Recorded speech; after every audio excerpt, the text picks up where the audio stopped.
doing something a bit different on today's show. The Cowboys have some problem points, in particular on offense. Players, execution, schematic stuff there. We're going to break down some of those issues, what they are, and some solutions. I will make notes. It is a lot easier to say, this is the problem, than say, here's the fix, because sometimes you just can't fix it mid-season. Now, we will have another video for you guys later today on the channel, so make sure you are subscribed. Hit that sub button right now. It's youtube.com/@CowboysTV. We're going to begin with what I am most concerned about. I think this is a cooked ground game at the moment. This was an issue the past 2 years down the stretch. They can't run the football very well. And all season, minus the Cardinals game, which they're a bottom-tier run defense, they have not had success running the football. They have had issues. They have had problems having success and getting the football going on the ground. It's 3 years in a row now they've had issues. Now this year, they changed the scheme. And I think that I get it. That made sense to me. It's not been going great on the ground. Let's try something else. Unfortunately, the results have not been very good for any of the backs. Let's begin with Tony Pollard. We're focused in on the last 3 games, last 4 weeks in total. Reason being, Niners game was a disaster. Let's just take that out. Let's just get rid of it. And then the Cowboys made offense changes in the passing game. The total results here on the ground for Tony Pollard, he's had 30 plays. Negative 10.1 EPA per play. It's negative 10 points when he gets a handoff for a 30% success rate. So every third time you're having a successful run, which is, 3rd and 1, you get the first down. First and 10, you get like 5, 4.5, whatever it ends up being on the exact numbers there. 2nd and 4, you get 3. Like you're ahead of the chains, right? 30% of the time, the ground game is working. That's bad. Rico Dowdle, very similar numbers. 10 plays, minus 1.6 EPA per play. Also not great. 30% success rate. A 30% success rate with your running backs getting handoffs is bottom 5 in the NFL. Horrible. It's a non-existent ground game. They're 31st in early down EPA per play. And by the way, it's not that teams are loading the box. They're not.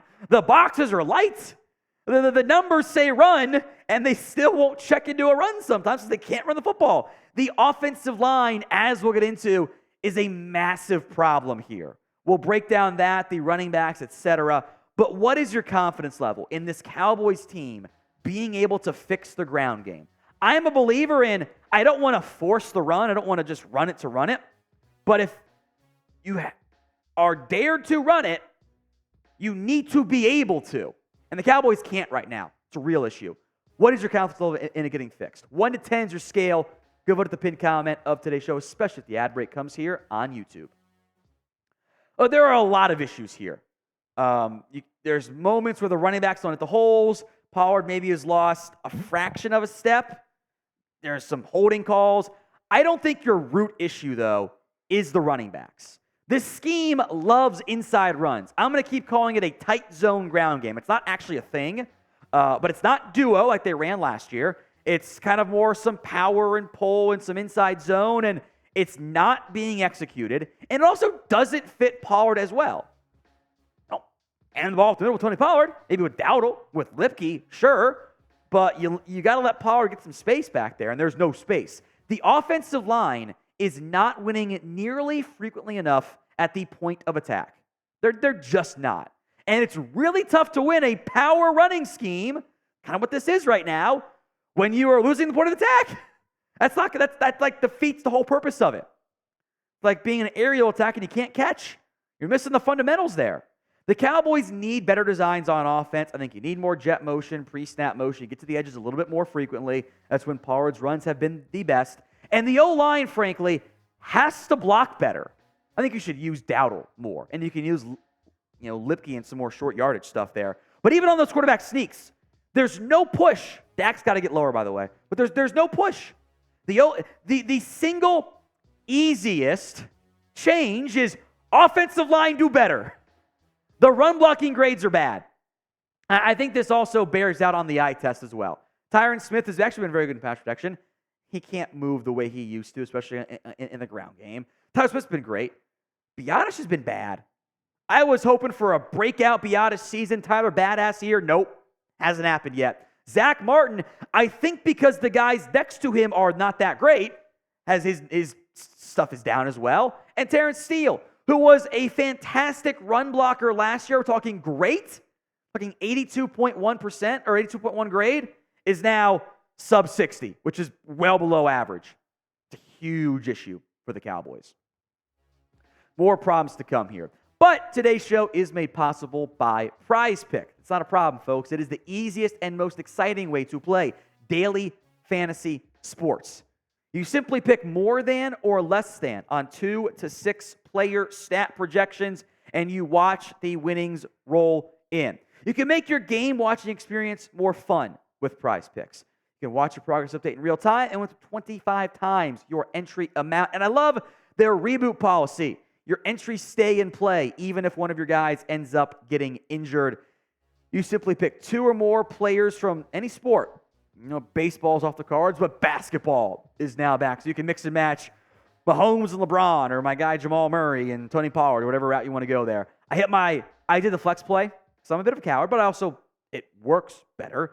More than Joe Burrow passing yards, more than Isaiah Pacheco yards on the ground, and more than CeeDee Lamb receiving yards. Boom, boom, boom. 3 correct, 2.25x. Even though I got one wrong, flex play still pays out if you get 2 out of 3. Go to prizepicks.com/CLNS and use code CLNS for a first deposit match up to $100. Link will be in the comments and the description.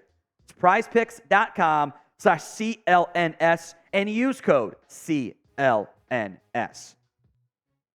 Again, a big problem you have here is the play of Terence Steele.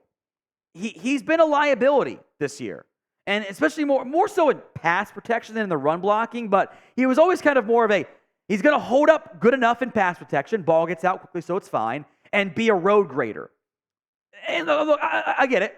It is impressive that Terence Steele is even playing football at this point in the season after the nasty knee injury that he suffered. And that's great. But I'm trying to win football games. And if you could change the performance of one player only, there are a lot of plays you could change, but the one player to change against the Eagles is Terence Steele. 4 sacks allowed, an unbelievably high figure that you can't allow. Plus a hit, 7 hurries. He had more hurries than the entire Cowboys team combined did in that game. To put it in perspective, that's 12 hurries of the 19 the Cowboys allowed. That's unacceptable. The run blocking grade was also not very good. It is a stark contrast to what we saw last year, where Terence Steele played very well before his injury. 1 sack, 4 hits, 15 hurries, 20 total in 800+ snaps. In 550, we are almost to 50. Or 40, I can't do math. We are at way too many at this stage for Terence Steele. We cannot be at the point where we've allowed 28 pressures when we allowed 20 all season. He's going to shatter his career highs. The run blocking grade also is plummeted. Bad. It's bad. So I know what you're asking. Should the Cowboys simply bench Terence Steele? I have thoughts on this. You're probably not going to like them, but we'll have the conversation. It's worth having again. Would you bench him? Y for yes, N for no. Now, we talked about it on Monday morning show, so we'll talk about it again here.